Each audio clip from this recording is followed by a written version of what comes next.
vamos começar a conversar sobre, ou tratar, né, ainda sobre sistemas operacionais, claro, né? Se eu não me engano, esse é o vídeo 14 já. E aí, hoje, nós vamos começar um assunto novo, né? Porque até os nossos encontros anteriores, nós estávamos falando sobre gerenciador de processo, né? De processador, na verdade, né? Toda a história lá dos processos, threads, né? Escalonamento de processo, as threads competindo por recurso, os processos competindo por CPU, né? Então, aquele é um dos gerenciadores mais importantes, todos são importantes, né? Mas o gerenciador de processo, ele é, de processador, enfim, é extremamente importante, porque são os programas de execução, afinal de contas, competindo por CPU, principalmente, e lidando com condições de corrida, né? Que é a concorrência. Hoje eu vou começar considerando o material, o livro-texto, que é o do Canibal, o capítulo 3, que é o gerenciador de memória. E aí é inevitável, quando eu estiver falando de gerenciador de memória, a gente fale também dos processos. Não tem como dissociar uma coisa da outra, claro, né? Mas o foco realmente é como é que funciona a memória. Né? Como é que os programas usam a memória, no caso, a memória RAM. Né? Então, eu vou compartilhar a tela aqui para a gente facilitar a nossa vida. Vamos compartilhar a tela. Isso aqui mesmo. Eles vão me falar quando aparecer, tá bom? Vou ajudar. Apareceu. Apareceu? Não. Então, gente, seguinte, ó. Esse aqui é o nosso famoso livro-texto, já falei 1000 vezes dele, né? E aí eu tenho seguido o livro, marcado o livro. Eu decidi colocar, vocês devem ter observado, quem está atento lá no Drive, eu decidi colocar uma cópia do livro lá com as minhas marcações, tá? A cada dia que passa, quando eu estou fazendo as gravações com vocês, eu estou organizando aquele material lá no Drive. Se alguém tiver algum problema de acesso a ele, me conta, tá? Aí eu decidi colocar essa cópia lá com as marcações em amarelo que eu tenho usado nas explicações, porque eu tenho certeza que isso vai facilitar para quem quer estudar, né? Porque você pode focar estudando, assistindo o vídeo, mesmo que vocês assistem em velocidade 5 vezes, né? Eu já vi que tem gente que faz isso, né? Não tem problema não. Mas tem a marcação lá em amarelo lá que ajuda. É isso aqui, viu, gente? Ó, contexto. Capítulo 2, fechado, em termos de conversa, explicações, né? Capítulo 3, começando hoje, tá? Gerenciamento da memória. Aqui que nós vamos trabalhar. Então, tá vendo aí, já apareceu com as marquinhas amarelas. Depois desse encontro aqui, eu vou colocar essa versão nova lá, porque cada vez que eu marco, eu salvo, né? Então, eu vou colocando lá para vocês aí marcado, certo? Então, vamos lá. O que é o problema, né? Porque a gente está aqui para ficar resolvendo problema. Eu vou usar 4 materiais, vocês estão vendo aí, né? Aqui é o livro, aqui é um conjunto de slides do autor, original do autor, tá? Portanto, ele está em inglês também. Reparem que é do próprio autor, né? É um PDF. Esse aqui é um material que eu mesmo montei, tá? Para conduzir a aula e para vocês estudarem também, né? E aqui um outro material também do autor, em português, do mesmo assunto. Repare que está capítulo 4, que é uma edição anterior do livro. Mas isso não muda muita coisa, não. Tá? O assunto é o mesmo. Pois bem, então, dito isso, o que eu quero já começar aqui direto numa figura aqui, para não ficar... Para eu tentar mostrar aqui onde é que está o problema, né? Então, de novo, viu, pessoal? Está chegando hoje aí, está vendo? Por favor, não interrompa a pergunta, tá? Vamos conversar. Seguinte, vocês estão vendo essa figura aí, né? Que é desse slide, onde eu estou representando na letra A, B e C, como se fosse a distribuição de memória do sistema operacional, ou como que ficariam os programas na memória. Esse é o nosso assunto, memória. Então, Nessa letra A, eu tenho uma situação onde eu tenho o sistema operacional aqui na base da memória, porque, claro, o sistema operacional, ele é um software, né? Óbvio, né? A gente já falou um monte disso. Então, ele também ocupa a memória RAM. Aqui na mesma letra A, eu tenho o programa de usuário, suponha um processo lá executando, tá? Aqui é a mesma coisa, só que invertida a posição, e aqui outra coisa. Repare que aqui eu tenho uma situação onde eu posso ter o sistema operacional em ROM, né? E aqui eu tenho os drivers de dispositivos em ROM. Qual que é o objetivo dessa figura aqui, da minha fala aqui agora? Se eu não conseguisse fazer multiprogramação, como é que funcionaria a memória? Cada vez que um programa executa, ele teria que entrar na memória, essa figura aqui, e rodar, certo? Roda. Se eu quisesse colocar um segundo processo para rodar, ou diante de toda aquela discussão de CPU, I/O, não importa, mas eu preciso que ele rode e ele precisa que ele entre na memória. Eu teria que pegar essa memória que está aqui, ó, essa parte superior, e pelo menos dividi-la entre mais de um programa, concorda? Como está essa figura, eu coloco um programa, ele roda completamente, sai. Depois coloca outro programa, roda, sai. Aí teria que ser um de cada vez, concorda? Independente do tamanho da memória. Essa aqui é a pior situação possível, imaginável, né, para um sistema. Quer dizer, eu não veria nenhum tipo, na realidade, de gerenciamento de memória na prática, porque eu teria só o sistema operacional aqui ocupando uma área, com controle de processo, por exemplo, e outros recursos que ele precisa controlar, né, armazenar aqui, e aqui o programa do usuário rodando. Essa é uma situação onde eu não tenho a organização de memória precária, onde eu tenho só o programa aqui rodando de cada vez. Tá? Aqui é a mesma coisa, é só para exemplificar que eu poderia ter o sistema operacional em ROM, né? Tudo bem com ROM? O que é ROM?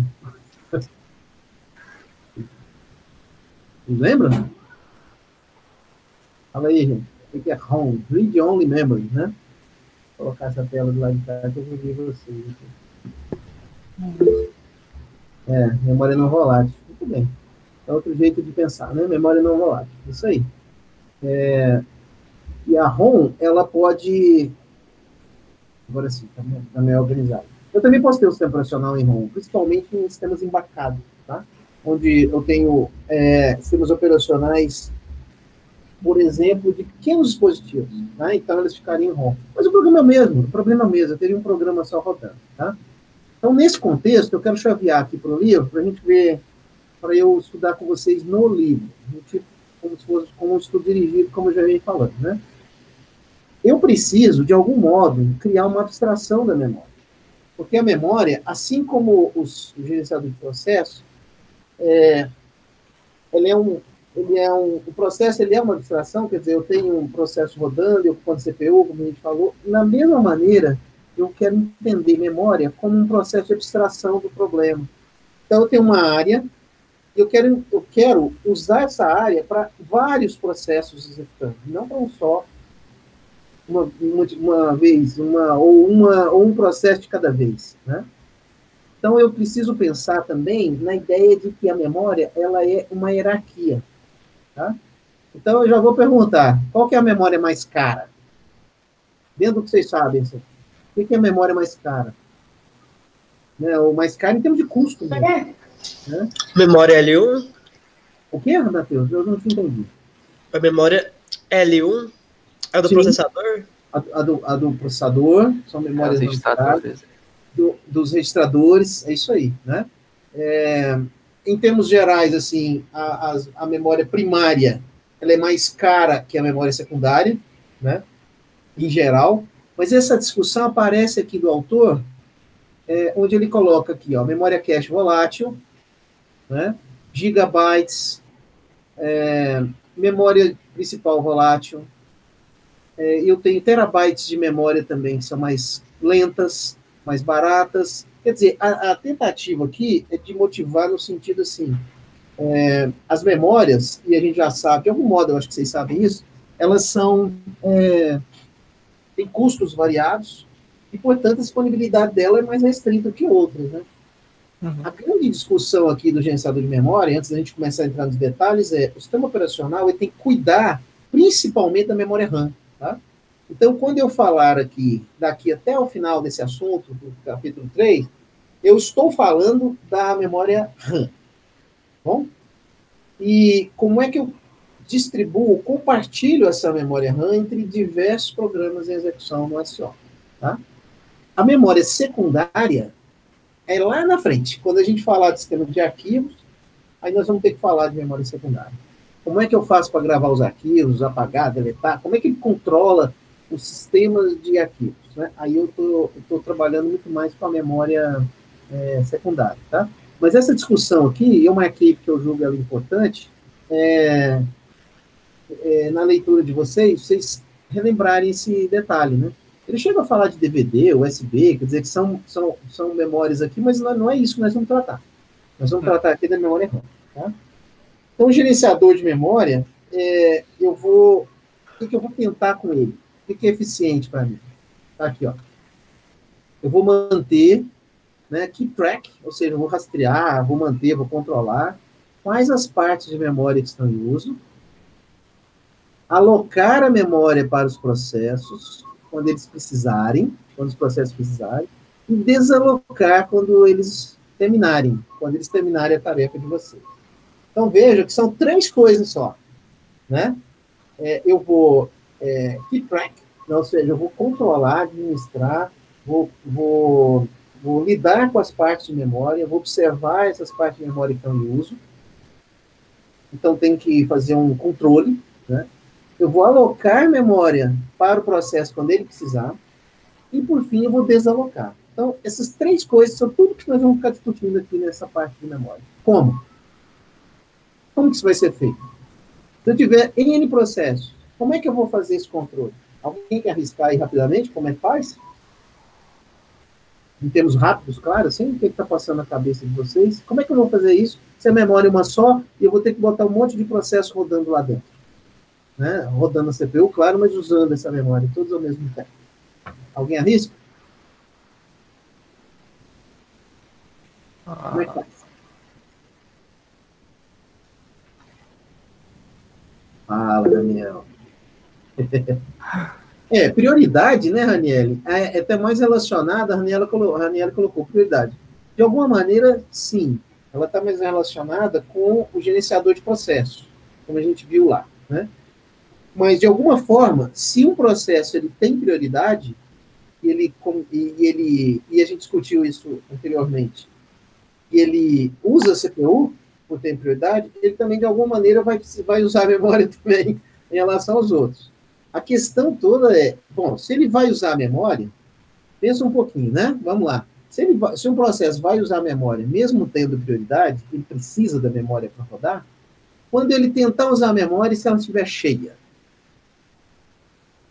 Né? O que é cheia? Porque tem outros processos que estão lá e que estavam usando a memória. Aí, de alguma maneira, eu vou ter que tirar alguém de lá, concorda? Eu vou ter que tirar uma parte da memória do processo que não estão no CPU para eu poder rodar, né? Então, isso já é um movimento que eu vou ter que fazer. E tirar o processo da memória e colocar outro, né, implica em algum custo. É isso que a gente vai ver aqui. Diga, Daniel, quer falar? Não? Oi? Não. Então, aqui, deixa eu passar rapidamente, vou colocar uma figura aqui mais para eu adiantar essa discussão, para depois eu voltar no detalhe. Olha essa figura aqui. Eu vou voltar, tá? Porque a gente precisa ter detalhes para entender. Tá? Olha essa figura. Vamos supor que o A, o B e o C e o D são processos. Ok?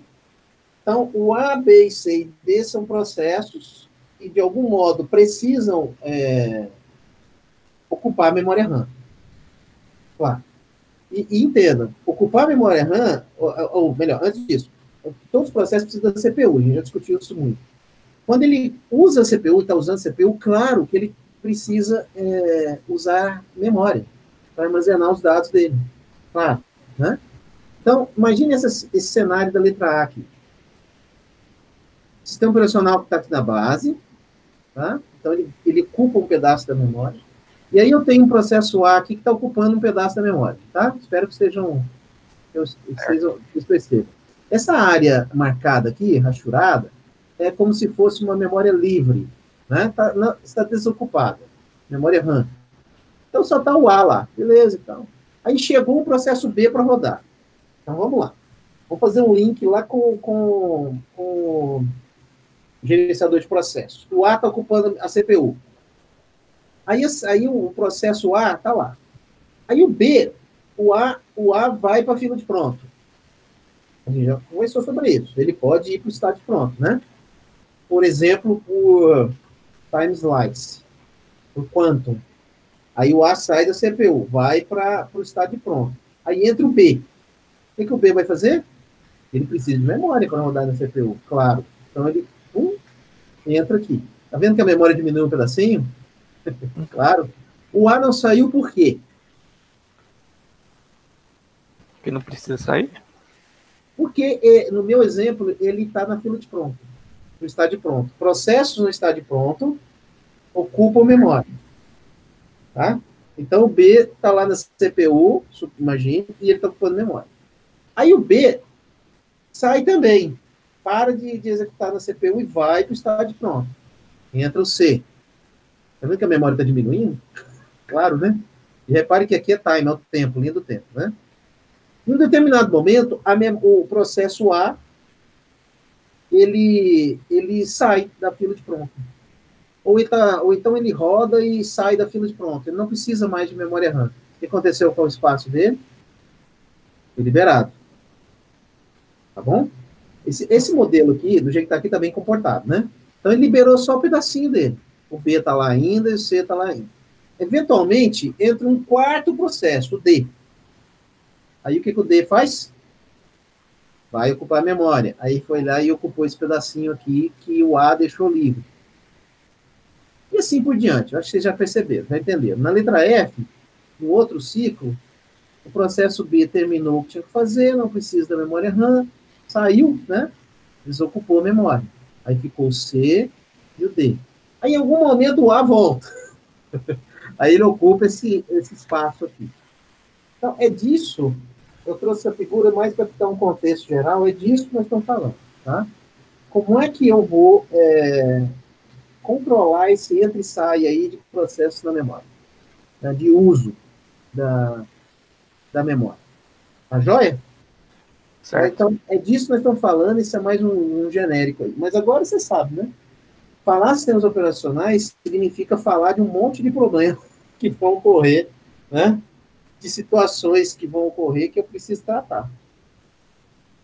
Mas isso aqui é mais um overview, usei essa figura aqui para ter uma visão geral de como é que isso pode acontecer, tá? Então, vou voltar aqui agora. E antes de eu entrar nesse detalhe, pois não, Daniel? Tem diferentes algoritmos que tratam de forma diferente esse problema aí? Diferentes algoritmos e diferentes abordagens. É isso aí. Então, assim, a ideia, se você... a pergunta é boa, porque na formação nossa aqui, vocês vão ver que muito do que a gente falou lá em gerenciador de processo repete aqui. Determinados problemas não são exatamente os mesmos, claro, porque o objeto de estudo aqui é a memória. Lá, o objeto de estudo é a CPU. Né? Mas aqui, o objeto de estudo é a memória, que é um recurso, e o SO tem que controlar esse recurso, afinal, né? Gerenciar. Mas você vai ver, vocês vão perceber que muito do que a gente está falando tem relação com aquilo lá também. Quer dizer, há soluções ruins, soluções melhores, soluções atuais, né? É nessa linha aí.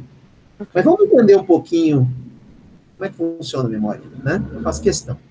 Porque em algum momento vocês estudaram isso em arquitetura de computadores, eu acho que sim. Mas eu sempre gosto de passar um pouquinho alguns elementos fundamentais. E o autor traz isso também, então me ajuda, né? Então, assim, vamos imaginar que a memória não tem nenhum tipo de abstração, vamos colocar assim, né? Então, a discussão aqui é daquela outra figura, essa aqui, ó, né? Eu mostrei ela em português, aqui, ó, é a mesma, tá? Então, eu não tenho nenhum tipo de controle de memória. Eu tenho que rodar um programa de cada vez, né? Eu quero discutir o seguinte com vocês. Vamos imaginar que uma instrução em assembler assim, ó. Eu vou movimentar, né? Quando o programa executa uma instrução dessa aqui, eu vou movimentar o conteúdo, a localização da memória física 1000 para um registrador de memória, da CPU, por exemplo, né? Tá? Então, é uma instrução, assim, nível baixo, onde eu quero ir lá na localização física de memória 1000, né? E vou movimentar o conteúdo que está lá para o registrador. Tá? Então, Ok. essa instrução aí poderia estar sendo realizada por um processo de execução. Então, eu vou lá, movo o conteúdo do registrador, ou melhor, o conteúdo da memória física, da localização física de memória para um registrador. Enquanto ele está fazendo isso, entenda, se eu não tenho nenhum tipo de controle, eu não poderia ter outro processo fazendo algo parecido, né? Ou fazendo outros movimentos, ou outro processo, né? Então, nesse caso, nessas condições, eu não tenho possibilidade nenhuma de ter dois programas de execução na memória ao mesmo tempo, né? Que é a discussão aqui dessas figuras aqui, ó. Um programa de cada vez. Então, ele está movimentando, ele está trazendo dados, manipulando dados, né? E se eu não tenho nenhum controle, nada, o que vai acontecer se um segundo processo quiser entrar na CPU, ou quiser entrar na memória? O que eu teria que fazer? Eu teria que tirar esse programa daqui e colocar ali, né?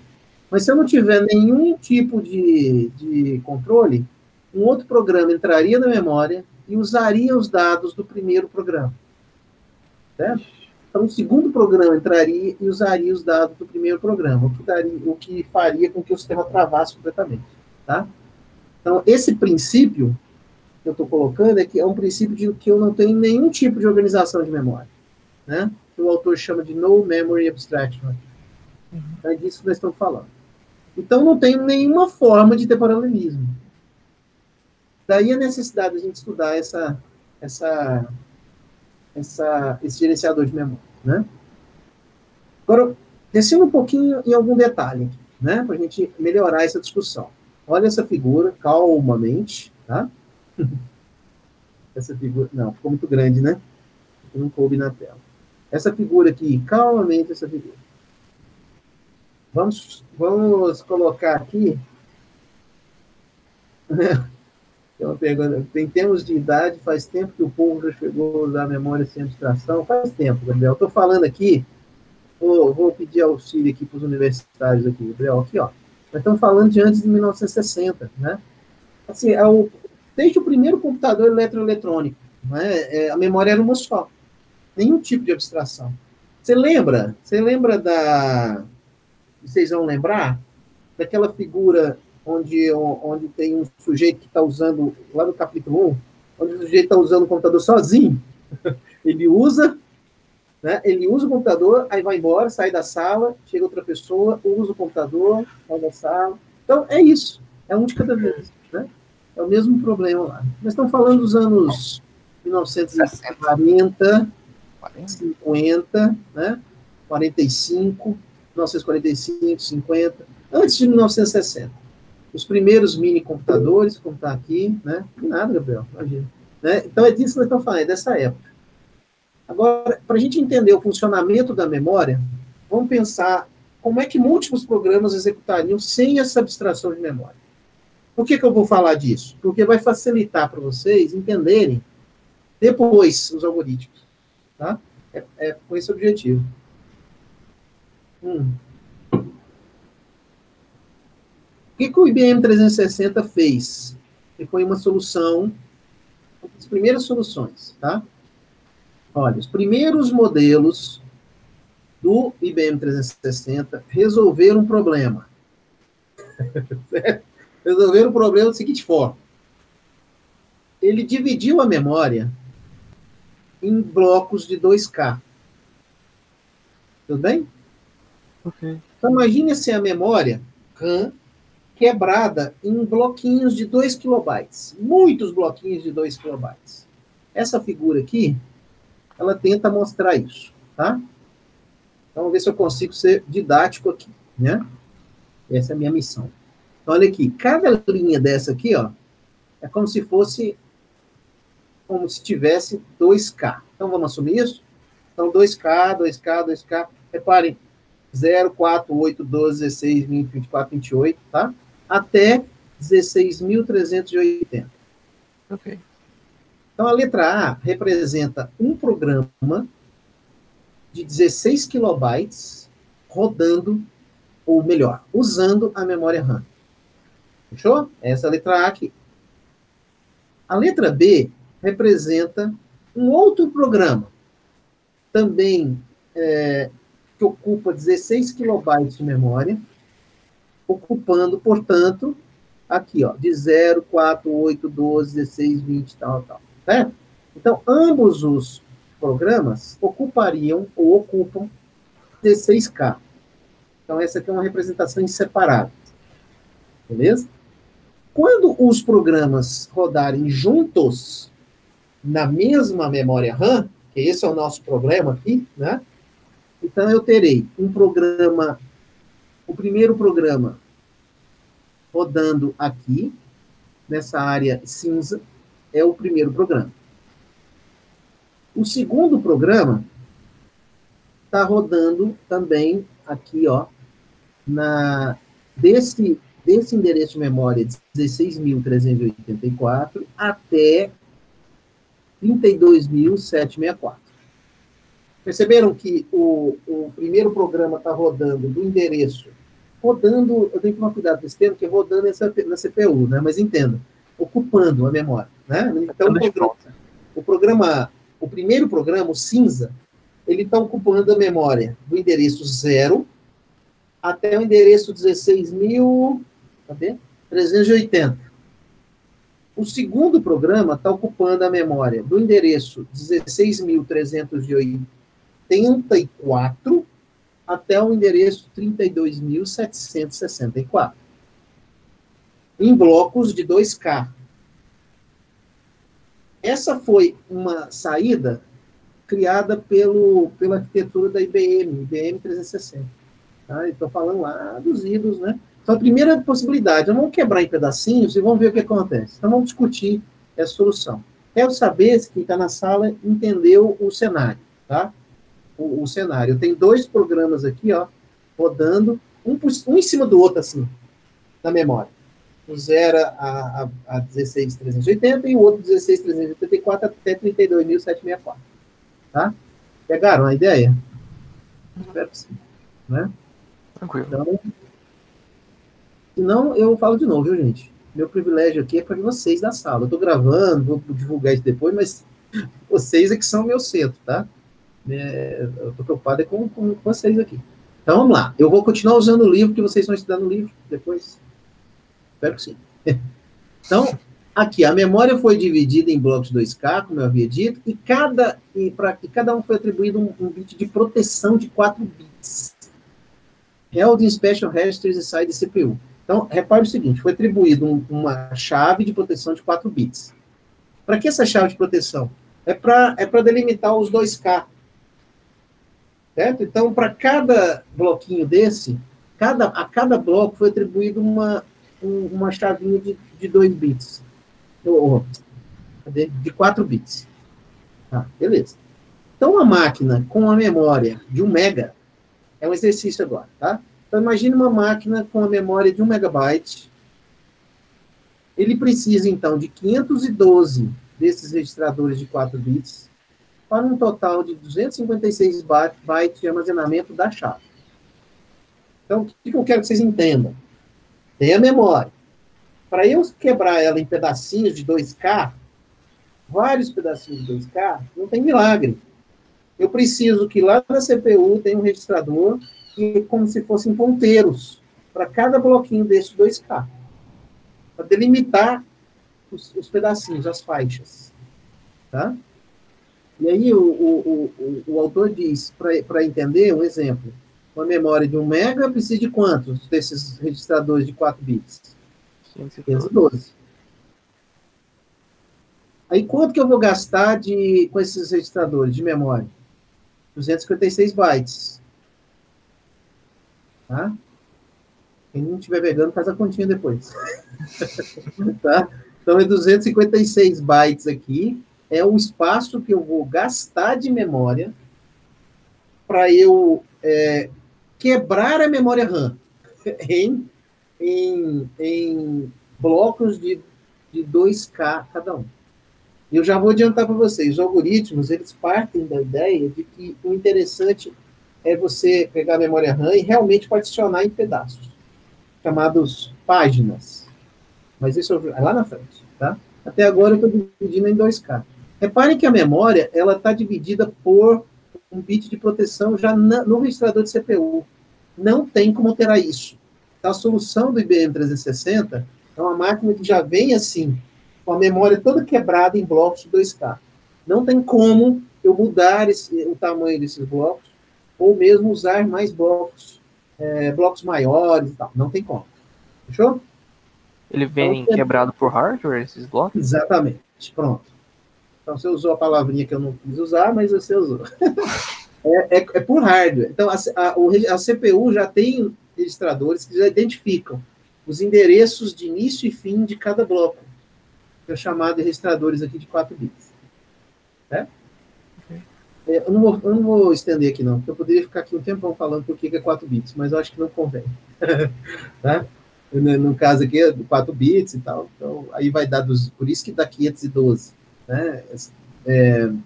Ou melhor, por isso que dá 256 bytes de gasto, né, de registradores. Muito bem. Aí o hardware, aqui, ó, o hardware do 360 é Trapped and Attempted by Running Process. O que eu quero dizer aqui? Ele dispara, ele tem um gatilho em qualquer tentativa de um processo de acessar a memória com um código de proteção diferente. Isso aqui para quê? Para evitar que um processo está rodando, tente entrar numa área que não está permitido. Uhum. Então, vou voltar aqui. O que eu estou querendo dizer com isso? Suponha que aqui, ó, o cinza é o primeiro processo e o branco é o segundo processo. Ambos estão usando a memória RAM do sistema. O cinza está ocupando a parte baixa da memória, de 0 até 16.380. O branco está ocupando 16.380 até 32.764.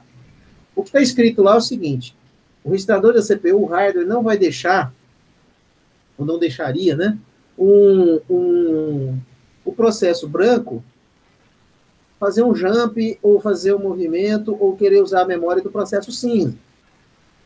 Uhum. Né? Porque esse processo branco está ocupando qual área? Do 16.384 até 32.764.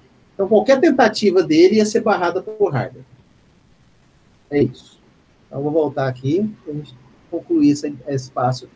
Então, uma vez que o sistema operacional poderia mudar as chaves de proteção, os processos de usuários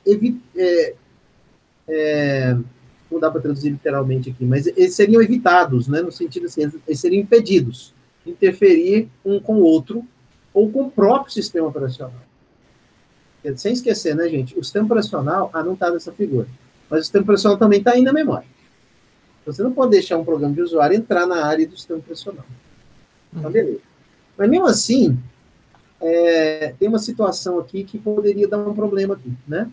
Imagine assim, vamos lá, de novo.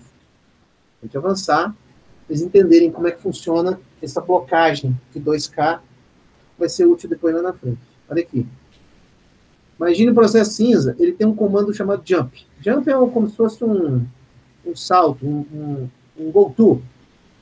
Algumas linguagens de programação tem um go-to, né? Vocês sabem, linguagem de alto nível. Aqui é um jump no nível baixo. Então, no endereço 0, o processo cinza decide fazer um jump 24. E quem escreveu isso foi um programador em Assembler, tá? Então ele vai, eu quero fazer um salto para a posição 24 em memória. E na posição de 24 tem um move, que é um movimento de uma área de memória para outra, conteúdo, né?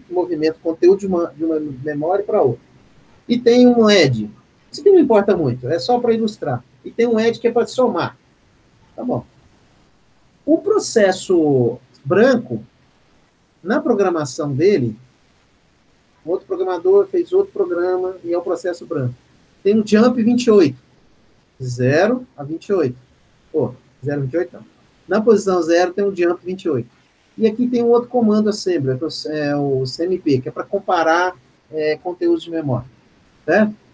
Então, o programador, ele programou assim e ele também programou assim. São dois programas diferentes. Na visão do programador, ele sabe que o processo ele é de 0 a 16.380. Porém, no sistema, quando os processos forem alocados, qual que é o endereço de memória inicial do processo branco? Onde que ele começa na memória? Lá em cima. 16.384. Então, esse é um problema percebido ainda na época, e que aí traz um conceito que eu preciso dele para vocês, né? Que é a alocação, o endereçamento de memória relativo, em vez do endereçamento absoluto. Talvez não seja novo para vocês, ou quem vai estar assistindo o vídeo, vai assistir depois, né? Vocês estão na sala. Talvez não seja nova a ideia, mas eu preciso reforçar ela. A memória tem endereços absolutos e eu consigo acessar esses determinados endereços por meio de endereços relativos. Se o programador usa endereços aqui, ó, absolutos, o que vai acontecer, que é o que essa figura representa, o que vai acontecer quando esse processo entrar na memória dele? A memória dele é daqui até aqui, certo? O branco. Aí ele começa a rodar. Olha o comando, jump 28. Vai dar pau. Para onde? É isso aí. Para onde que ele vai? Para onde que vai ser feito o jump? Porque 28 é um endereço de memória. Vai ser feito um jump para dentro da área do processo cinza. Certo? Então, isso aqui não é impedido. Ó. Por quê? Porque o programador programou errado. Confere? Uhum. Porque ele não sabe, nesse universo aqui, ele não sabe onde que o processo vai ser alocado. Então, como é que ele vai adivinhar aqui que teria que ser jump? Teria que ser jump qual aqui? Primeira pergunta da prova. Vou dar o cenário que coloca qual jump aqui que daria certo, em vez de 28? Teria 16, 4, 12? Teria que ser jump para dar tudo certo, 16, jump, JMP, 16.412. Sério? Mas o programador, em tempo de desenvolvimento desse programa em Assembly, ele não sabe onde vai ficar a memória, né? Ele não sabe onde vai ficar. Vou te responder, Gabriel. Ele não sabe onde vai ficar a memória. Ou na memória o processo. Não tem como. Então, esse é um dos problemas que dependia, portanto, nessa época dessa arquitetura, do programador. Né? Então, fica mais difícil. Qual que é a saída? A saída é eu criar um endereço relativo. Então, teria que ser aqui, um jump aqui, seria qual, hein? Vamos pensar relativo. Não é 16.412. Seria qual? Oi?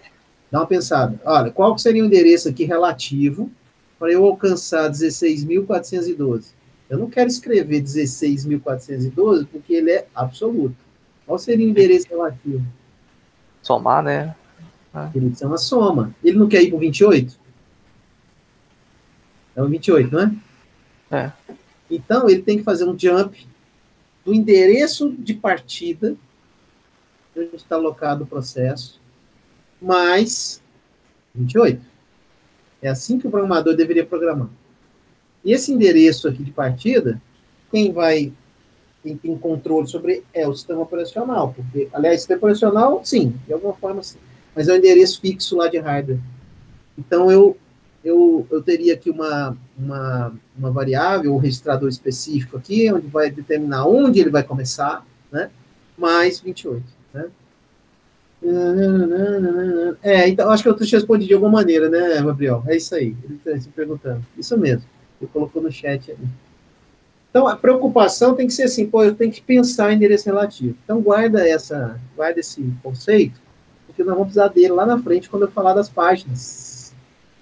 Tá? Que é o que a gente vai precisar, na memória virtual, fazer isso funcionar. Tá? Então, aí vem toda a explicação do autor, tá? Eu espero que vocês tenham sacado aí a ideia, tá? Ele explica toda essa parte aqui, tudo isso para dar um pouco de conceito, para a gente perceber como é que funciona a memória, né? Então, qual que é o problema central nesse caso aqui? Eu marquei amarelo, ó. Core problem, né? É que dois programas, ambos, eles fazem referência ao endereço absoluto. Não é possível, tá? E é claro que nos sistemas de hoje, né, gente, isso é inviável. Então, quando um processo está rodando e ele está precisando de acessar a memória dele, claro que tudo é feito de forma relativa, né? Não é feito de forma absoluta, né? Então, eu tenho o que a gente chama de relocação estática. Tá? Então, eu vou relocar de forma estática. É isso que ele explica aqui, e eu já expliquei. Tá? Beleza. Evoluindo, né? Vamos evoluir um pouquinho esse negócio aí. Vamos chegar numa coisa que a gente chama espaço de endereço. Tá? Aqui, onde é que está? Aqui. É aqui mesmo. Não? É aqui mesmo. Aqui, ó, espaço de endereço. Bom, saindo do nada, né? Ou seja, sem memória que não tem controle sobre ela. E, além disso, uma saída seria por hardware, né? Que é o caso aqui do DM360, aqui, ó, lock and key, que chama, tá? Aqui, ó, lock and key scheme. Tem um esquema de lock, puxar, bloqueia lá, 2K, 2K, 2K, 2K, e pronto, né? Facilmente eu vou acessar a área de endereço do sistema profissional, eu posso ter problemas com esse sistema. Então, aí vem a noção, então, de espaço de endereço, né? Então, vamos inventar uma abstração que é o espaço de endereço. Mas deixa eu perguntar para vocês, eu acho que vocês sabem o que é espaço. Claro que sabe. Né? Eu acho que lá no curso de arquitetura de computadores, vocês estudaram essas coisas, né? Aí tem toda uma... Eu marquei alguns elementos aqui, só porque o nosso mundo é feito de espaço de endereço, né? A abstração é a mesma. Números de telefone, domínios da internet.com, que o autor coloca, né? Que é, ou seja, endereço das casas, ruas e casas, né? É uma velha analogia, né? Como é que você acha o espaço de endereço na memória? É a mesma, semelhante, por analogia, a você encontrar o endereço de um amigo, quando você quiser ir na casa dele, né? Rua, quadra, lote, número. Ou então você liga o Waze e vai, né? Mas, enfim, ou o Google Maps, né? Mas o fato é que você tem endereços, né? Endereços determinados onde estão os dados dos programas que estão rodando. Então, eu acho que isso não é segredo para ninguém. Nesse contexto, aí surge aí uma solução, que são os registradores base e limite. Então, de uma relocação estática, vou voltar aqui para lembrar aqui onde eu tirei a relocação estática. Aqui, ó. De uma relocação estática, que foi a discussão do JUMP 28, né, a soma de um endereço físico, né, de onde começa o processo mais 28, nós vamos passar para uma discussão um pouco mais interessante, que é uma relocação dinâmica. Tá? Então, uma versão simples assim do que a gente chama de relocação dinâmica. Então, vamos supor o seguinte, vamos imaginar o seguinte. Eu quero achar a figura aqui. Tá? Então, vamos imaginar o seguinte. A primeira solução foi dado um processo que vai ocupar memória, eu saber qual é o registrador base e qual é o registrador limite, fazendo um cercando o processo na memória RAM. Né? Então, naquele mesmo exemplo lá, letra C aqui. Isso é a letra C aqui, repetida da figura anterior. Olha aí, olha essa figura aí. O processo cinza, qual o endereço, o registrador base do processo cinza? O próprio zero. É o próprio zero, nesse exemplo aí, né? E o registrador limite do processo cinza? 16.380. 16.380. Então, esses registradores, eles vão delimitar onde o processo vai ficar na memória. E vejam que não é mais, assim, os blocos de 2K continuam, vocês estão vendo que a iteração, ou seja, Cada bloco aqui tem 2K, né? Mas cada processo vai ter o seu base e o seu limite. É um cerco, cercando eles. O processo branco, ele tem como registrador base 16.384, né? Começa aqui, portanto. Então, se eu faço um jump 28, né? Então, sempre vai ser a partir do registrador básico. Isso alivia a barra, então, do programador. Lembra daquela dúvida? Então, eu posso falar assim, não, é jump 28, porque eu sei que cada processo vai ocupar 16K. Beleza? Então, eu sei que eu vou particionar a memória do processo em bloquinhos de 2K. Ah, beleza. Então, agora eu consigo programar no nível baixo, né? Acessando áreas de memória, indo e voltando dentro dos 16K. E o SO vai cuidar disso para mim. Ok. Quando ele botar o processo na memória, então eu vou conseguir fazer o jump 28 funcionar. Não vai precisar ser 28 mais. Não, o SO cuida desse mais. Nesse caso aqui é 28 mais o registrador base. E por que tem um limite? Acho que é fácil. Eu já falei de algum modo, né? Porque é o tamanho 16K. Cada processo teria 16K. Né? Mas tem que ser 16K? Depende da memória, né? Não, eu posso ter processos que ocupam menos memória. É porque aqui eu estou fazendo uma coisa isso, não necessariamente, hein, Gabriel? Eu estou fazendo uma coisa que é comportada. Eu estou admitindo que os dois processos têm o mesmo tamanho, ou melhor, ocupam o mesmo espaço de memória. Mas isso não é verdade. Tem processos que ocupam 3K, tem processos que ocupam 10, outros vão ocupar 20, 24, né? Mas não muda a ideia, não, porque mesmo assim eles continuam tendo um registrador base e um registrador limite. Certo? Vou voltar aqui.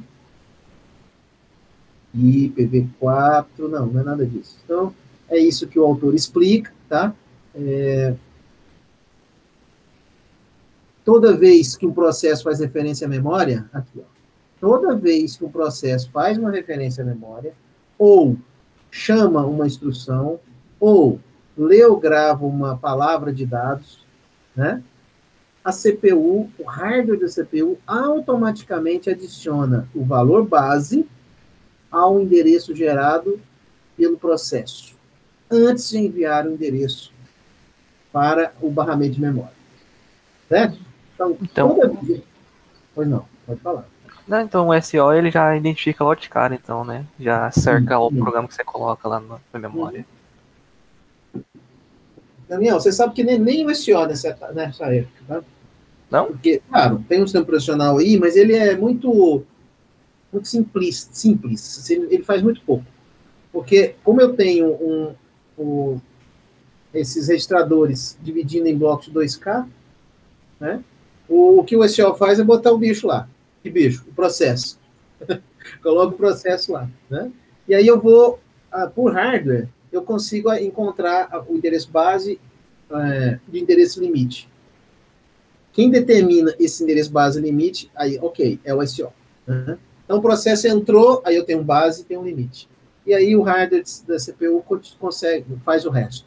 Que é adicionar a esse endereço base o endereço gerado pelo processo, que o programador usou. Né? Então, se o processo executa, e o autor aqui coloca, se o processo executa jump 28, no final das contas, eu executarei jump 16.412. Certo? Que é isso aqui. Ó. Então, de alguma maneira, eu consigo resolver essa questão aí. Né? Agora, qual que é o problema? A gente tem que criar problema, né?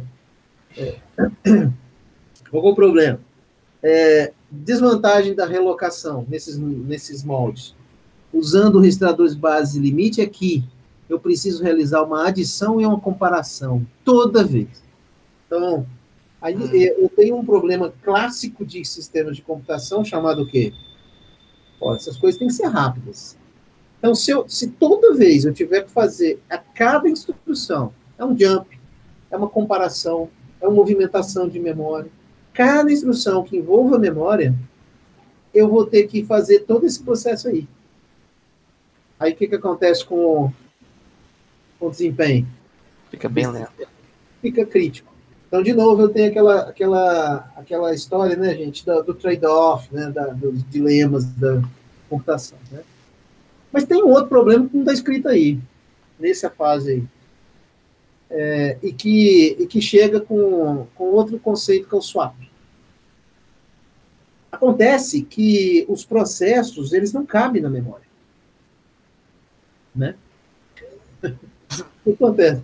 Eu estou falando aqui, eu faço questão de voltar aqui, porque eu quero base sólida de conhecimento de vocês, né?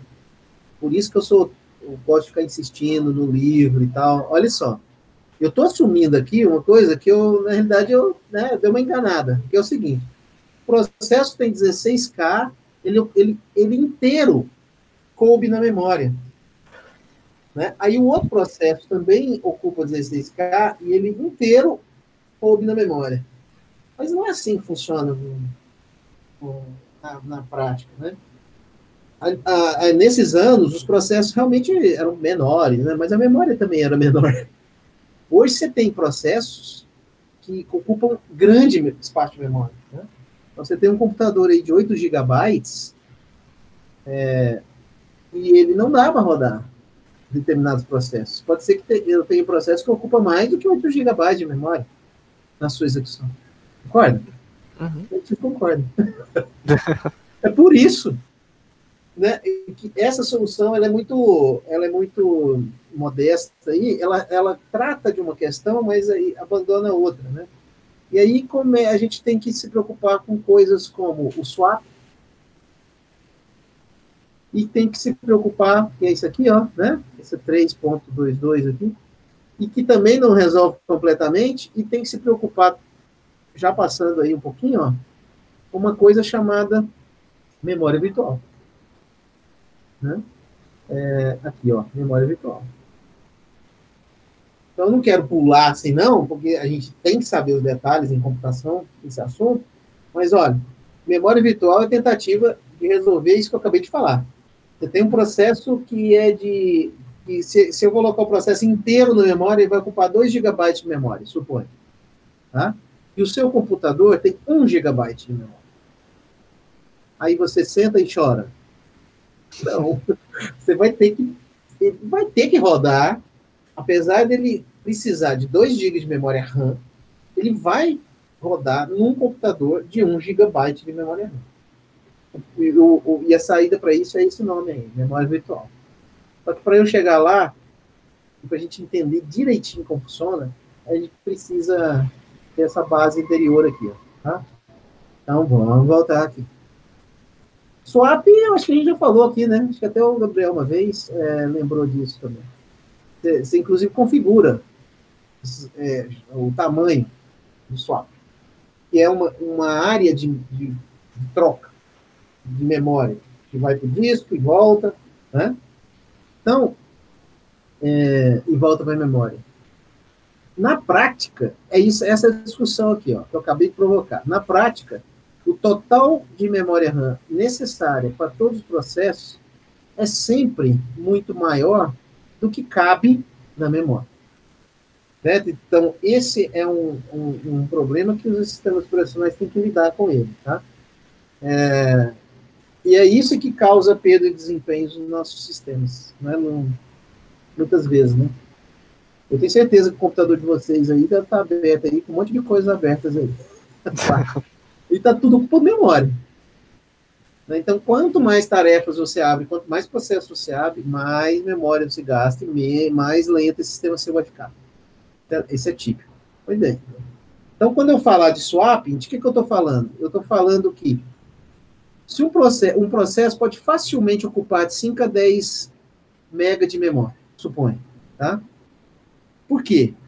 Você sabe que quando você liga o computador, vários processos começam a subir. Aí você tem um processo que sobe a sua placa de rede, tem outros que monitora a rede que está chegando, os dados de pacotes da rede, tem outro processo segundo plano que está medindo algum tempo de CPU ou de memória, ou você tem algum outro processo que você está usando que é mais pesado. Aqui ele brinca aqui, fala do Photoshop, né? Que são que exige grande quantidade de memória. Então, uma das estratégias mais simples para resolver isso é o swapping, né? Você saberia me dizer o que é o swapping em pequenas palavras? Apesar de estar escrito, ou poucas palavras, não está escrito aqui, ó. Qual que é a base dele? Aqui, ó. Né? Consiste de quê? Colocando e tirando no disco, né? Consiste de bringing, de trazer, de pegar, vocês podem traduzir de outra maneira, mas consiste de quê? De cada processo inteiro rodando por um tempo e colocá-lo de volta no disco.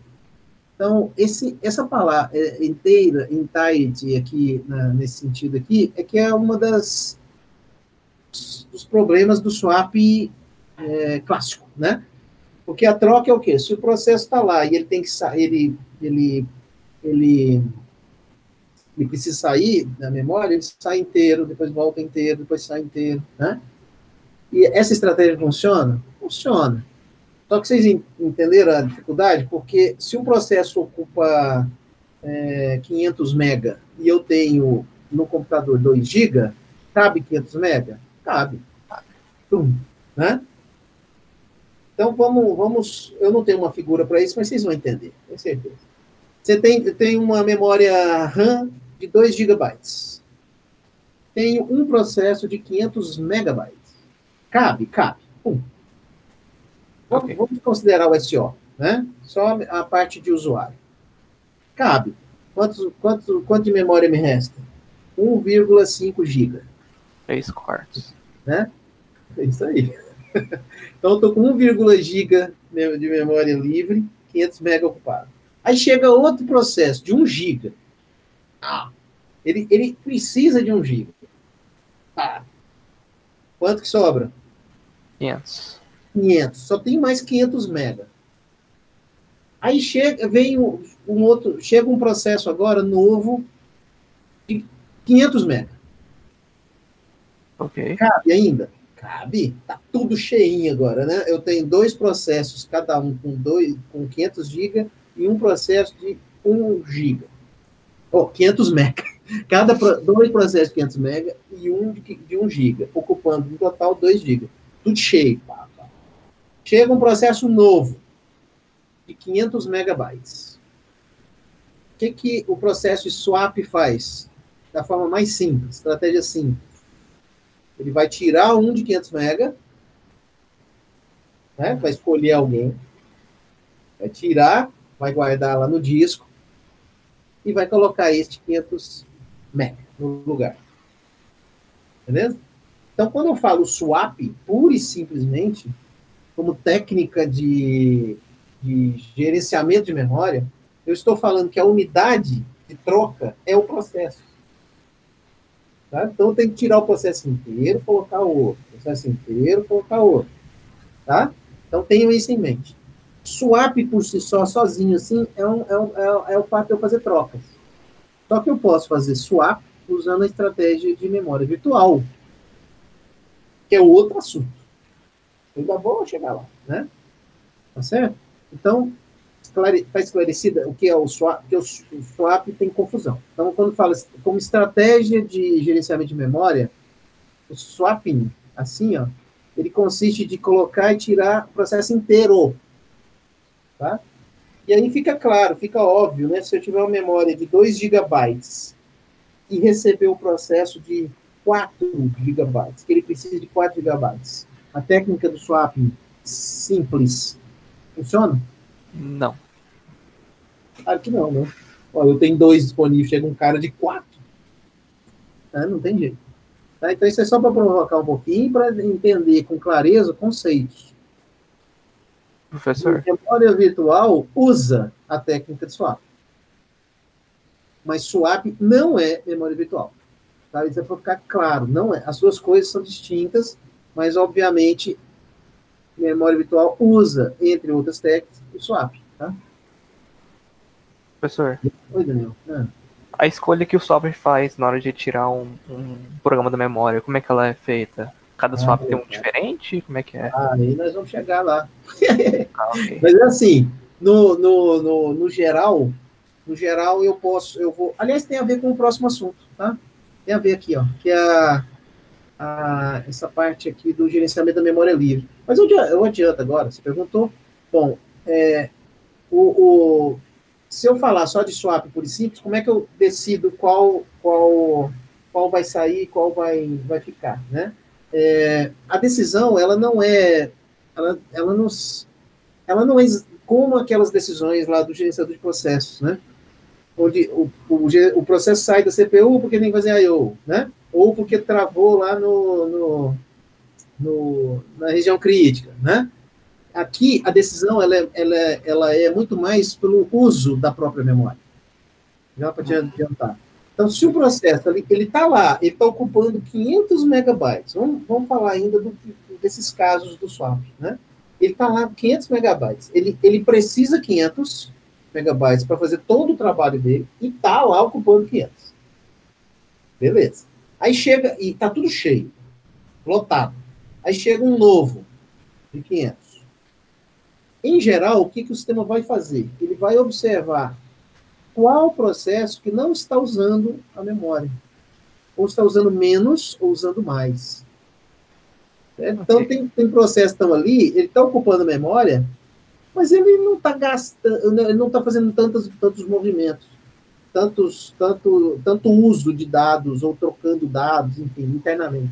Então, ele vai escolher aquele que está usando menos memória. Tá? Então, um algoritmo básico aí chama LRU, menos recentemente usado. Certo. Então, eles são geral, tá? Lá no específico tem mais detalhes. Tá? E a diferença fundamental entre o swap puro e a memória virtual é que a unidade de troca não é o processo inteiro, mas pequenos blocozinhos de 4K, em geral 4K. Essa é a diferença básica. Eles não vão ver como funciona. Tem toda uma estratégia para a memória virtual funcionar. Essa figura aqui, eu até mostrei ela, né? Acho que eu falei dela. Qual que é o problema? Qual o problema aqui? Eu acho que vocês vão perceber. Eu já falei dessa figura, mas no início, para dar contexto. Olha aqui, o A está lá na memória, o A e o B estão na memória, o A e o B e o C estão na memória, está quase cheio, né? Aí o A saiu da memória. Aí quando a gente fizer uma avaliação lá, eu vou fazer um monte de perguntas. Por que o A saiu? Para colocar o D? Não, mas... Não necessariamente. O A saiu da memória pensando lá no gerenciador de processos, Daniel. Porque o A pode sair da memória por vários fatores, né? Sim. Se eu pensar na perspectiva dos escalonadores de CPU, por que o A sairia da memória? Deixaria de usar a memória RAM? Porque... Usando I/O, por exemplo? Exato, exatamente. Então, um processo que está lá, você vê que, claro que os assuntos se relacionam. O processo que está lá trabalhando na CPU, claro que ele está usando memória. Não teria como. Isso é básico, né? Agora, por que ele saiu da memória? Porque ele deixou de usar a CPU, esse é um motivo, e foi esperar uma entrada e saída. Aí ele pode sair da memória. E ele sai da memória, salva o contexto e tal, né? Esse pode ser o motivo. Agora, ele também poderia sair para dar espaço para o outro, você tem razão. Tá? Mas, vamos lá. Tá vendo? O que está acontecendo com a área rachurada? A área marcadinha? Aqui eu tenho ela contígua, aqui ela está contígua, aqui também. Agora aqui, vocês viram que agora tem duas separadas? É, isso mesmo, Matheus. Muito bem, cara. Fragmentado. Eu estou fragmentando a memória com esse tipo de abordagem.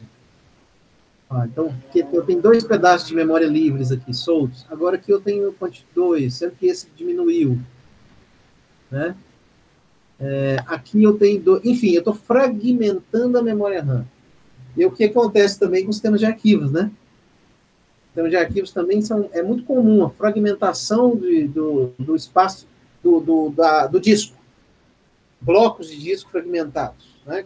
Os blocos livres ficam livres assim, de forma não contígua. Isso dificulta para o sistema usar esses espaços livres. Dificulta, isso é um dificultador. Então, um dos problemas do swap é esse. Então, beleza. Porque porque eu estou mexendo com processos são grandes áreas, então vai deixando esses pedaços soltos aí, ó. Então, aqui, ó, estou marcando aí, ó. Então, essa técnica é conhecida como compactação. Quer dizer, a técnica que eu estou dizendo para resolver o problema dos buracos, né? Então, eu tenho com buracos aqui. E eu preciso compactar. Agora, aí tem um negocinho engraçado, interessante aqui, que é uma provocação, né? Numa máquina com 16 gigabytes de memória RAM, se eu puder copiar 8 bytes em 8 nanosegundos, levaria 16 segundos para compactar a memória. E olha que isso aqui é uma conta rasa, né?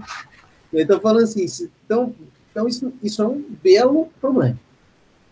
Porque o processo de compactar a memória, ele exige muito CPU. Claro, é um compactador, mais um processo para trabalhar. Então, você fazer compactação de memória on the fly, vamos falar assim, né? Enquanto o sistema está cheio de processo, ainda tem que se preocupar em compactar, é um problema. Então, isso é mais uma questão relacionada ao swapping. Porque o swapping faz o quê? Aqui. Eu marquei aí. Eu devia ter marcado em amarelo também. O swapping cria múltiplos buracos na memória. Então, isso é um problema. Né? A memória virtual, que está lá na frente, ela diminui esse problema. Tá? Mitiga esse problema. Né? Muito bem.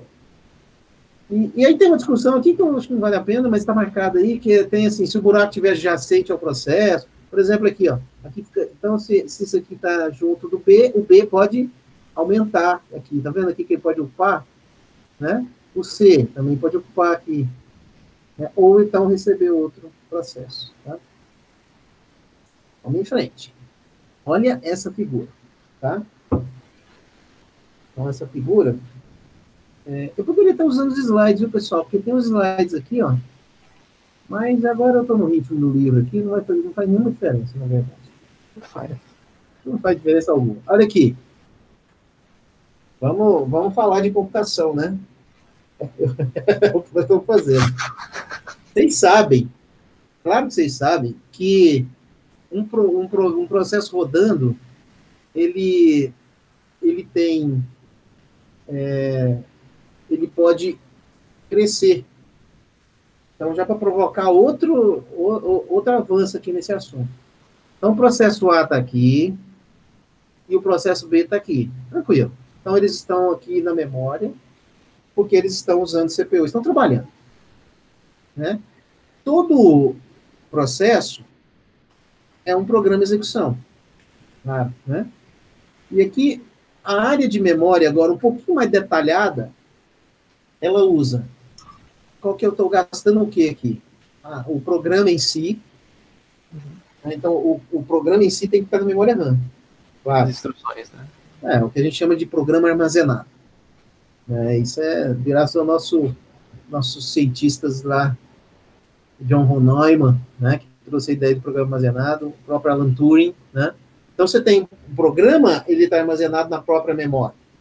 Então, eu preciso, além dos dados. Aqui estão os dados. Opa. Aqui, não vai dar certo. Não vai dar certo. Aqui tem os dados. Né? O processo A tem dados. E eu poderia ter um espaço aqui para crescer aqui, que é uma abordagem, né, de deixar um espaço livre, e tem a stack.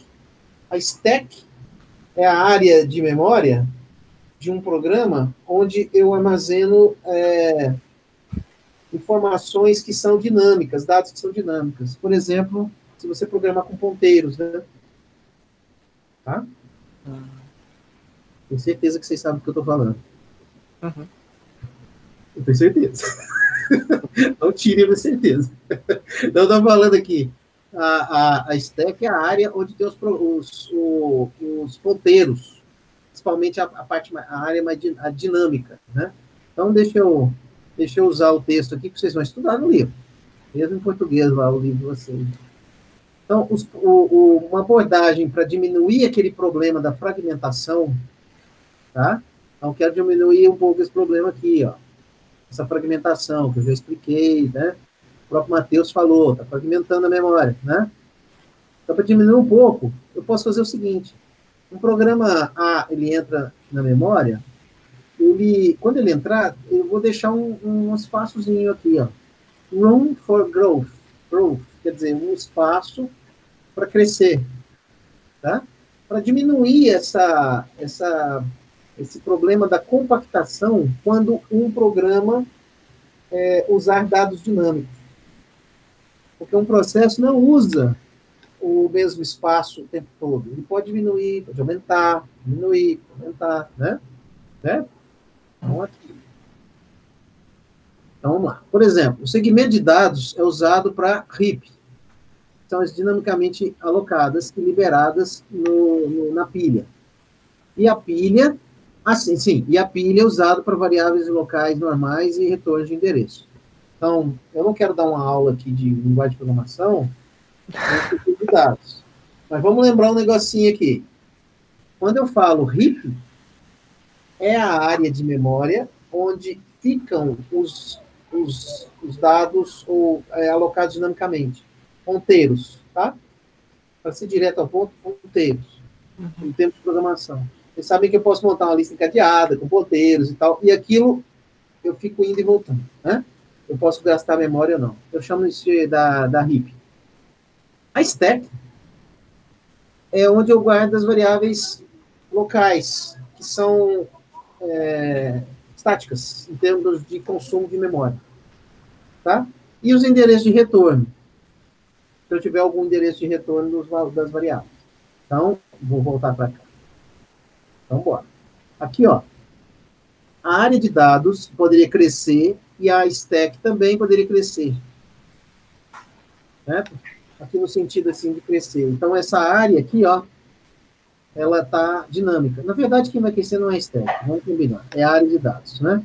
Que é onde está a RIP. Os ponteiros, por exemplo, esses encadeados e tal, que alocam e desalocam memória. Aloca a memória, desaloca a memória. Então, isso aqui diminui um pouco aquele problema da compactação, se o processo precisar usar mais espaço. Claro que ele não diminui o problema de outros processos entrarem. Ele diminui o problema do processo querer usar mais espaço. Certo? Uhum. E aí, com isso em mente, eu vou falar do gerenciamento de memória agora, do espaço livre, para a gente fechar hoje, tá? Aqui, ó. Como é que eu vou gerenciar esse espaço livre, então? Já que eu tenho esses buracos. Tá? Aqui, ó. O SO, concorda que quando o processo D, aqui, ó. Cadê onde que o A sai aqui? Na letra D aqui, tá? D, o A saiu. Confere? Certo. O A saiu e o D entrou. Ora, como é que o sistema operacional identificou que aqui é o melhor lugar para colocar o D? Poderia ser aqui em cima. Se ele coubesse, obviamente, né? Então, ele poderia entrar ou aqui, ou aqui. Então, como o SO gerencia o espaço livre de memória? Essa é a discussão, né? O A, repare que o processo A volta aqui, nessa transição. Ele voltou nesse espaço aqui. Visualmente, ele caberia aqui mesmo, né? Visualmente. Ele não caberia aqui em cima. Então, essa é a discussão aqui da seção 323, onde eu estou falando do gerenciamento da memória livre. E para gerenciar a memória livre, tem duas técnicas que nós vamos precisar entender. Que são o uso de bitmaps e o uso de listas. Tá? Bitmaps. Okay. Olha aqui. 5 segundos para vocês para verem a figura. Se alguém tiver paciência de assistir esse vídeo depois... Dá aquele pause. Pode dar uma pausa. É porque o pessoal tá vendo. Eu tenho visto aí que a turma vê vídeos, quando está interessado, em velocidade 5 vezes. Né? 2 vezes, 3 vezes, para dar mais lá, rápido. Acho que os meus vídeos não tem que ser vistos assim. Olha só. A minha intenção aqui é fazer esses vídeos para vocês o mais didático possível, né? Para vocês poderem mesmo estudar. É para quem quer estudar. Né? Mesmo. Os detalhes, né? Olha aí. Letra A. Não, que letra A? Não tem letra A aqui? Figura. Ué. Ah! Tá aqui, ó. A figura tem um bloco aqui, ó. A, B e C. Aquilo lá é a representação da memória RAM. Só que agora na horizontal, tá bom? Uhum.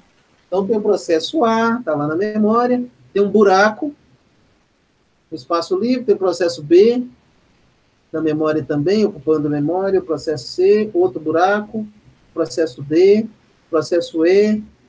Falou, Gabriel, abração. Tchau. Processo, e aqui outro buraco. Beleza. Como é que é a técnica de bitmap? Se vocês observarem, eu acho que é intuitivo. O 0, onde está vazio, um contém Não é? Então, o bitmap é o seguinte. Claro que o bitmap tem que ocupar memória, hein, gente? Sem ilusão aqui. O próprio bitmap, a solução, tem que ocupar a memória também, em algum ponto. E, é claro, vai ser no espaço gerenciado pelo SO. Então, lá eu vou organizar blocos na memória com endereço, com apontadores, é como se fossem ponteiros, né? Mas vamos lá. Esse primeiro aqui aponta para o primeiro bloquinho de 2K. Lembra da divisão de 2K em 2K? Uhum. Tá? Pode ser assim. Então, onde tem o 1 é porque está ocupado. Memória ocupada. E onde tem o 0 é memória livre. E assim vai. Acho que até dispensa muita explicação. Né? Essa outra abordagem aqui da letra C é uma abordagem diferente. Dá uma olhada aí, já vê se vocês captam pelo visual. Como é que está funcionando. É uma lista encadeada, vocês sabem o que é uma lista encadeada, onde os blocos representam ou processos ou buracos. O H é de buraco. Buraco. Espaço livre. Então, é uma lista encadeada. O primeiro bloco aqui representa um processo. Tá vendo que nem importa qual o processo? Uhum. É um processo. E ele começa no endereço 0, com tamanho 5. Pá, próximo segmento de memória é um buraco que começa na posição 5 e tem tamanho 3.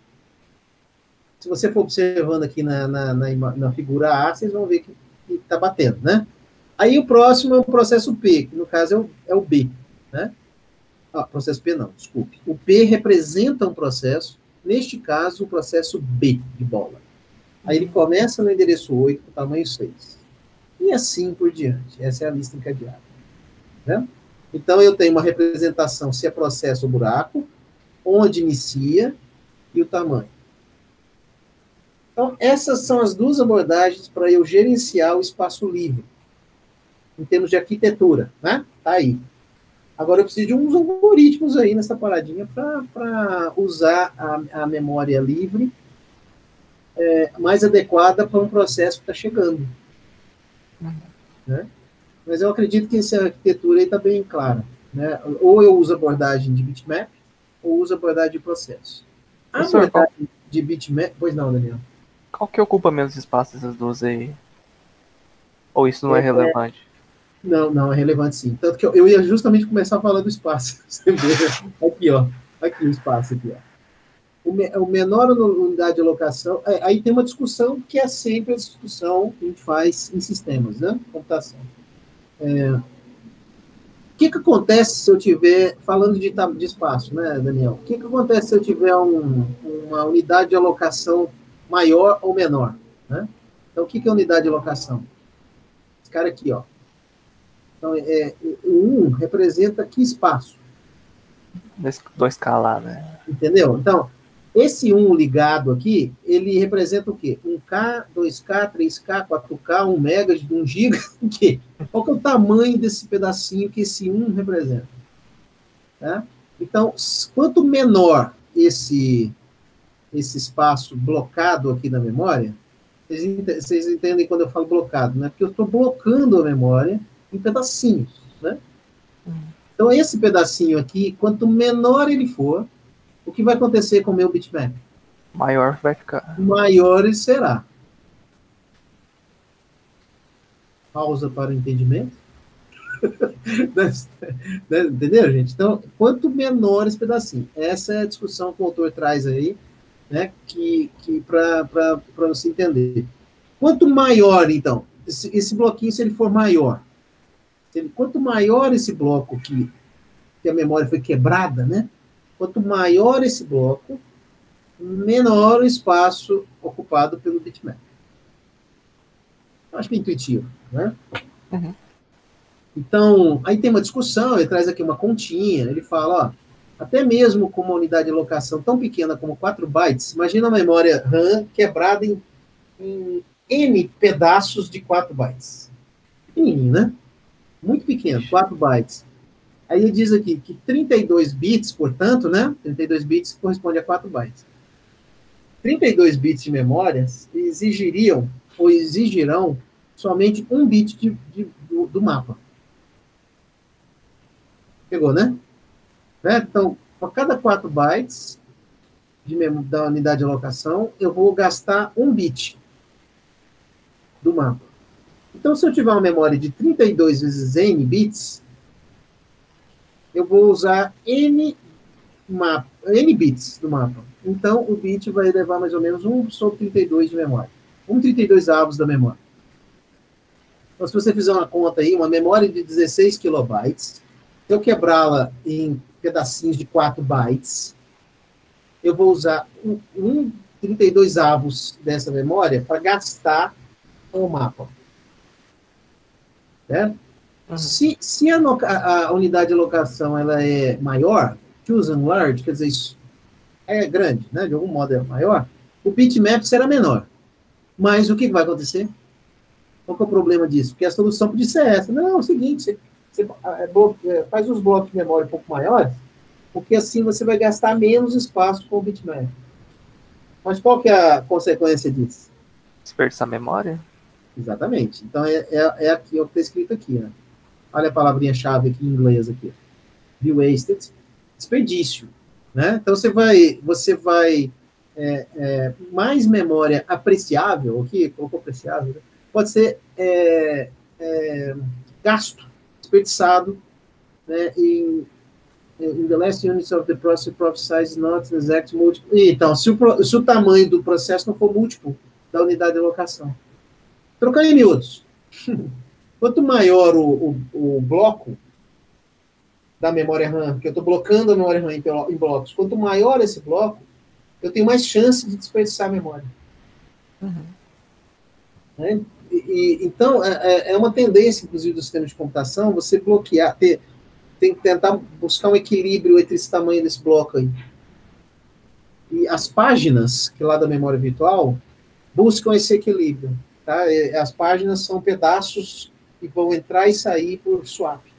Né? Então, eles buscam esse equilíbrio aí. É isso aí. Eu vou terminar depois desse linked list, tá, pessoal? Ok. Aí eu vou entrar em memória virtual na próxima. Então, linked list é aquela abordagem, né? Tá aqui. Eu acredito que vocês compreenderam a arquitetura dela, né? É a lista encadeada. Aí, só para comparar com o bitmap, né? Então, é uma outra forma, claro, de manter o keep track of memories, para manter essa memória, ou para controlar os espaços livres e tal, né? Então, nesse exemplo aí, ele coloca aqui uma discussão bacaninha. O que aconteceria no caso dessa técnica, né? Quando um processo sai ou um processo entra. Então, se... Tá aqui, ó. Eu vou... aqui. Processo A. Aqui. Processo A. Imagine que eu tenho isso aqui na memória. Processo A, um processo X e um processo B. Estão lá na memória, tá? Belezinha, tranquilo, estão usando. Aí o processo X termina. Né? Então, como é que vai ficar a memória? Vai ficar assim, né? Claro. Então, o A sai, o X sai, o A continua, o X saiu e o B continua. Nesse processo aqui, se eu fosse usar um sistema em lista encadeada, que operações que eu faria? Né? Então, vamos lá. Processo A, vamos colocar aqui nesse exemplo aqui, o A está aqui, aí eu tenho um buraco e o B está aqui. Vamos supor, olhando para a lista encadeada, lembrar um pouquinho de estrutura de dados aí, né? Vamos supor que o B eu não tenho um exemplo como aquele que ele mostrou, mas eu vou em frente aqui. O processo B aqui sai da memória. Como é que eu tenho que refletir isso na lista? O processo B saiu gerando espaço. Tem que juntar o buraco ali do H53 ali com o do P86. Então, esse cara aqui, ó, representa o processo A. Tá ocupando, porque é um P.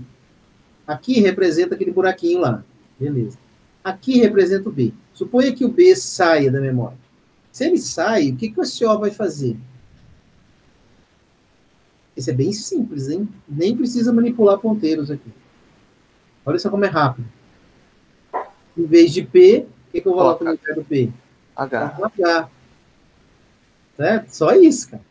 Mas ele não tem que mesclar com o outro, não? O outro H ali, não? Não. Sabe por quê? É porque aqui, nesse contexto, a gente ainda não está falando de memória virtual. Porque a memória virtual, a entrada e saída, né, da memória, não é do processo inteiro. Certo? Aqui, como o processo B saiu inteiro, então se ele sai inteiro, eu deixo livre o espaço que ele deixou. O 8 começa no 8 e 6. Então basta trocar o P por um H. Certo? Agora, e se chegar um processo, vamos brincar com esse negócio aqui, se chegar um processo aqui, que tamanho que é esse aqui? 1, 2, 3. Certo? Aqui, ó. São 3. Vamos supor que chegue um processo novo, com tamanho 2. Aí como é que o sistema vai ter que fazer?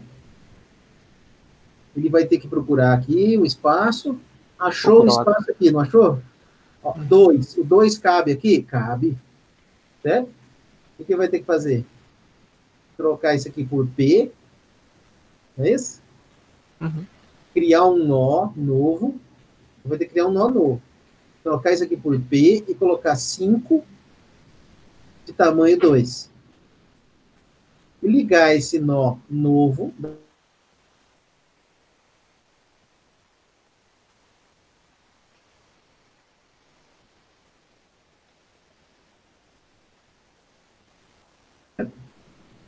Porque é uma lista encadeada. Professor, o senhor caiu uns segundos para mim. O que o senhor falou? Tem que criar um nó novo para quê? Criar um nó novo. Processo novo chegou. Ele precisa de usar o espaço 2. 2 slots aqui de memória. Então, eu vou criar um bloco novo aqui. Esse bloco da lista. Colocar um P.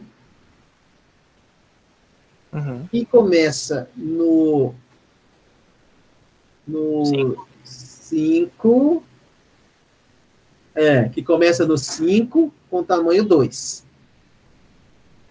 Ligar esse bloco novo a este bloco que está aqui. Manter o H aqui, mas alterar isso aqui. Em vez de 5, tem que ser o quê? 7. 7 com tamanho 1. E aí liga aqui. Uhum.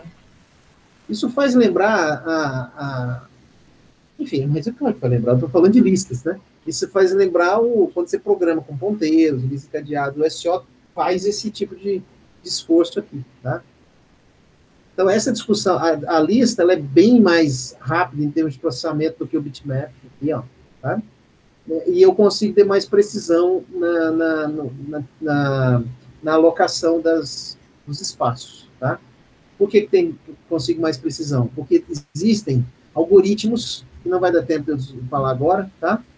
Que é o first fit, o next fit. De alguma maneira eu comecei a falar ali, vocês viram, best fit, né?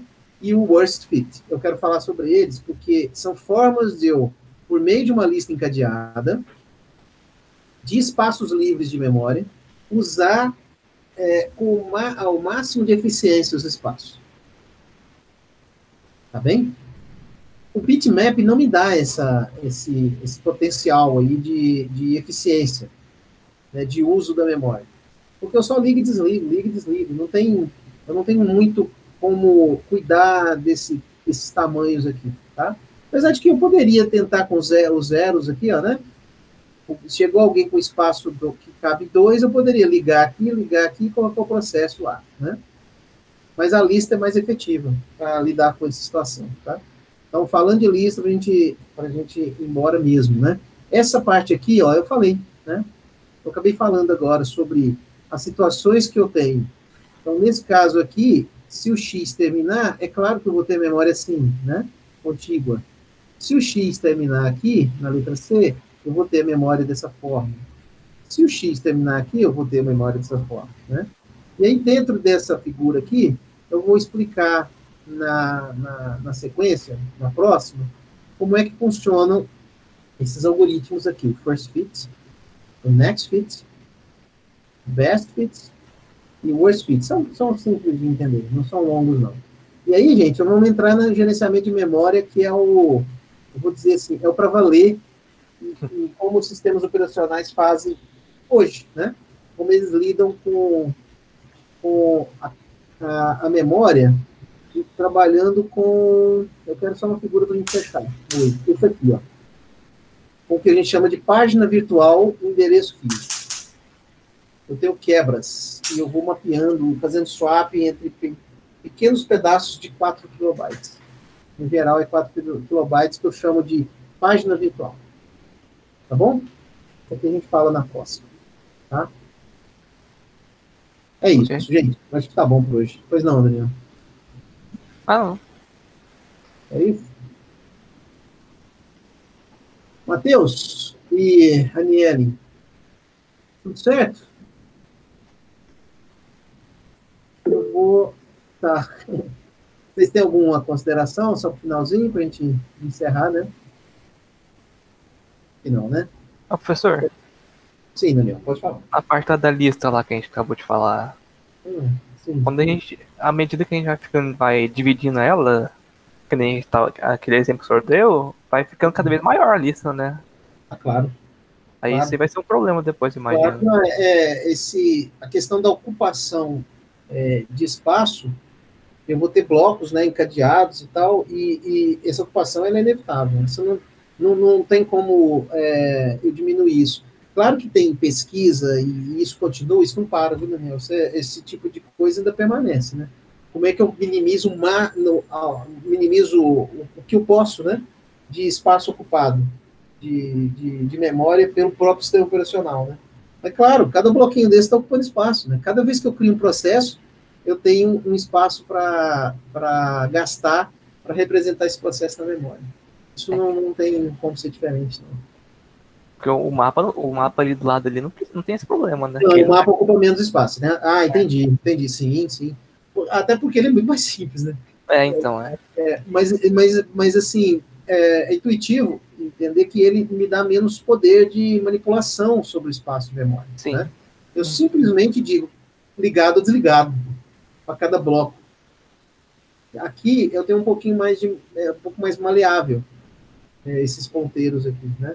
E eu posso até fazer com que esses ponteiros apontem para outras áreas e fica mais fácil até eu compactar essa memória com a lista, usando lista encadeada. Um algoritmo de compactação, né, ele vai trabalhar bem mais rapidamente aqui, ó, do que aqui. Porque aqui, vocês vejam que é sequencial, né? Não esquece disso, tá? É importante lembrar. O bitmap é sequencial. Para eu chegar aqui, ó, nesse último zerinho, eu tenho que passar por todo. Né? Aqui também? Não, também, mas aqui é contíguo na memória. Aqui não, aqui eu tenho, isso aqui pode estar distribuído na memória RAM também, dentro do espaço desse ó. Mas essa discussãozinha é boa. Dá uma perguntinha boa também. Discutir as diferenças e tal, né? Potencial de uma, potencial de outra, né? Solução. Tá bom, gente, vamos nessa. Obrigado por virem.